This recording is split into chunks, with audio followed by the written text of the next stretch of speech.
Bonjour tout le monde, c'est Nathanaël de Booste ton style. C'est déjà la 4e chronique mode et tendance que je vous propose et c'est toujours un réel plaisir. Pour ceux qui ne me connaissent pas, je suis styliste et coach en images. En tant que styliste, j'accompagne des jeunes marques de mode à se lancer dans la création et je dessine des vêtements également pour eux. Pour ce qui est du coaching en images, j'aide les particuliers à se mettre en valeur en leur apprenant à associer les vêtements d'après leur morphologie, dans leur style et leur palette de couleurs. Vous pouvez d'ailleurs me retrouver sur les réseaux sociaux sous Booste ton style sur Facebook ou Booste ton style 2 comme le chiffre sur Instagram, Pinterest ou sur YouTube. Comment stocker ses vêtements d'hiver? Voilà la question et le thème de ce 4e podcast. Je vais vous parler de la façon de stocker vos vêtements d'hiver. Avec le changement de saison, quand on trie sa garde-robe, on la laisse suspendue pour au moins 6 mois. Donc, il faut correctement faire le stockage de ces vêtements. Pour vos manteaux, je vous conseille de les suspendre sur cintre et de les ranger individuellement dans des housses. Les housses, veillez à ce qu'elles puissent fermer. Veillez à ce que les manteaux, quand vous les mettez sur cintre, ils soient boutonnés pour qu'ils ne se déforment pas. Choisissez également des tailles de housses en fonction de la longueur des vêtements. Pour les manteaux longs, prenez des housses de 140 cm pour que le bas ne soit pas replié, qu'il ne touche rien, que la housse elle soit stockée vraiment à la verticale pour que rien ne soit abîmé. Si votre manteau est de taille moyenne, prenez une housse de 120 cm, cela sera suffisant. Stockez ces housses donc dans un lieu à l'abri de la lumière, si vous ne voulez pas que vos manteaux se décolorent avec les rayons du soleil ou l'influence de la lune. Dans une housse fermée pour éviter la poussière et les mites. Si vos manteaux sont en laine, ce qui est en général le cas, ou très souvent le cas en hiver, les mites volent et se posent sur la laine, qu'elles attaquent et qu'elles mangent de façon anarchique. Ça crée des trous par endroits ou des gros trous. Et donc ça peut être complètement rédhibitoire pour un manteau que l'on sera obligé de jeter. Donc il y a quelques petits gestes à faire. Donc vraiment la housse c'est une première chose, la laisser fermer et placer un anti-mite dedans alors que l'on achète dans le commerce ou un anti-mite que l'on fait en découpant une branche de romarin que l'on fait sécher et que l'on place uniquement dans la housse. Voilà. Pour vos vestes, comment on les stocke? Alors, on les suspend également sur cintre, comme les manteaux, et de façon boutonnée et fermée. Alors, c'est le moment de vérifier que les boutons sont tous présents, sinon il est temps de le raccommoder, de le changer.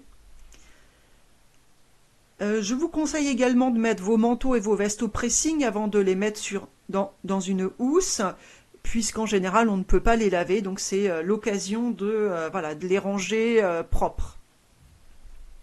Toutefois, pour les vestes, il n'est pas nécessaire de les mettre dans des housses.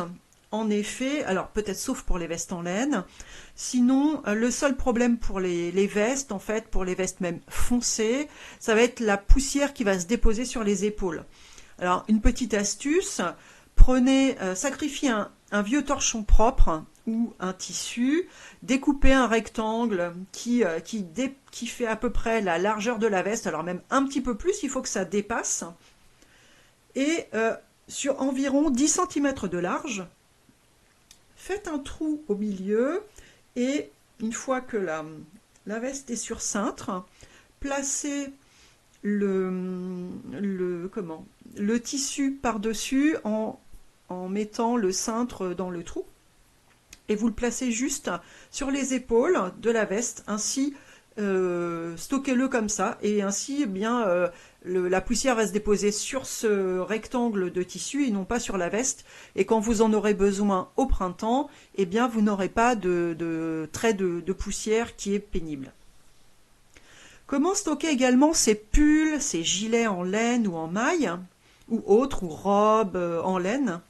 Alors, Contrairement aux vestes et aux manteaux, ils ne sont pas faits du tout dans les mêmes matières, c'est de la laine. Donc c'est une matière qui se déforme, qui se détend et qui va s'agrandir si on pose les vêtements sur cintre. Ainsi, pour bien les stocker, pour qu'ils ne bougent pas et ne s'abîment pas, on les plie et on les place les uns sur les autres avec un anti-mite entre deux vêtements et même à côté pour faire fuir les mites. Si un pull est bouloché, on peut acheter un rasoir à bouloche et ainsi on retire les bouloches avant de le stocker. Comme ça, on n'a pas de mauvaise surprise quand on reprend le pull, il est prêt à être porté à l'automne. Pour les chemises, on les repasse et on les stocke repassées sur cintre et boutonnées également. On peut juste aussi boutonner le haut, juste le haut de la chemise. On vérifie l'usure à l'encolure et si tous les boutons sont bien présents. Pour les chaussettes, on reconstitue chaque paire de chaussettes. Sinon, on jette les orphelines. Voilà, on refait du tri. Pour les collants, on réessaye ces collants et on ne garde que les collants qui sont vraiment en bon état, qui ne sont pas boulochés. Les chaussettes également, on regarde que les chaussettes ne soient pas boulochées, que l'arrière des talons ne soit pas complètement élimé. Comme ça, on ne garde pas ces chaussettes. On peut aussi les donner, les chaussettes orphelines, on peut les faire le don à des associations qui vont les upcycler à faire d'autres choses avec. Pour ce qui est des jupes, on les suspend à des cintres à pince. On peut en stocker plusieurs sur un même cintre, ça ne les abîme pas du tout. Pour ce qui est des jupes en cuir, moi je stocke mes jupes en cuir avec des cintres pleins, une bande pleine qui est tout le long de la jupe pour avoir le maximum de contact. C'est-à-dire que les pinces en fait ne vont pas tirer d'un côté ou de l'autre du cuir et déformer le cuir. De plus, je prends un rectangle de tissu qui fait la largeur de la jupe et je le place en haut de la jupe à cheval sur le devant et sur l'arrière. Donc je prends la jupe, je place le tissu devant et derrière sur le haut et après je prends le cintre que je viens pincer. Ainsi, le cintre n'a pas de contact direct avec le cuir, ce qui ne crée pas de marques qui ne partiront pas dans le futur. Bien sûr, on essaye chaque vêtement avant de le stocker pour éviter de garder des vêtements trop petits dans sa garde-robe ou qui nous vont plus ou qui nous plaisent plus. On se demande si on l'a beaucoup porté, est-ce que ça vaut le coup de le garder encore? Sinon, on s'en sépare, on le donne, on le vend. Ça peut faire un autre heureux de porter ce vêtement. Voilà, je crois que j'ai fait le tour de la question. En tout cas, vous pouvez me poser des questions aussi si vous en avez. Je vous dis au revoir au mois prochain. Vous pourrez bien sûr réécouter cette chronique en podcast sur toutes les plateformes de podcast, Spotify, Amazon Music, Apple Podcast, TuneIn, et également sur YouTube et Facebook. Et n'oubliez pas, d'ici là, boostez votre style. Au revoir.